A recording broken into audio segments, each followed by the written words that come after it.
చేపల పులుసు ఇలా ఒకసారి ట్రై చేయండి, చాలా బాగుంటుంది.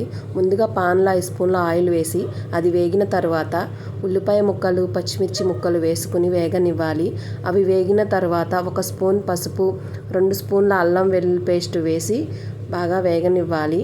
అవి వేగిన తర్వాత ముందుగా చేప ముక్కల్లో కారం, ఉప్పు వేసి కలుపుకుని పక్కన పెట్టుకోవాలి. ఇప్పుడు ఆ చేప ముక్కల్ని ఇందులో వేసుకుని సిమ్లో మగ్గనివ్వాలి. అవి మగ్గిన తర్వాత మీ రుచికి సరిపడినంత ఉప్పు, కారం వేసుకుని మూత పెట్టుకుని 2 నిమిషాలు ఆగిన తర్వాత ఇందులో కడిగి శుభ్రం చేసి పెట్టుకున్న ఉల్లిబొందు వేసుకుని మగ్గనివ్వాలి. అవి మగ్గిన తరువాత 1 టీ గ్లాస్ వాటర్ పోసి ఉడకనివ్వాలి.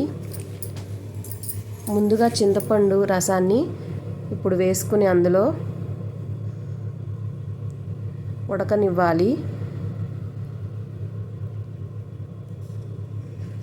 చేపల కూర ఉడుకుతున్నప్పుడు 1 స్పూన్ ధనియాలు, జీలకర్ర పొడి వేసుకుని తరువాత మీకు సరిపడినంత పులుసు ఉంచుకుని కొత్తిమీర వేసుకుంటే చేపల పులుసు రెడీ అవుతుంది. వేడివేడి అన్నంలో చేపల పులుసు చాలా బాగుంటుంది.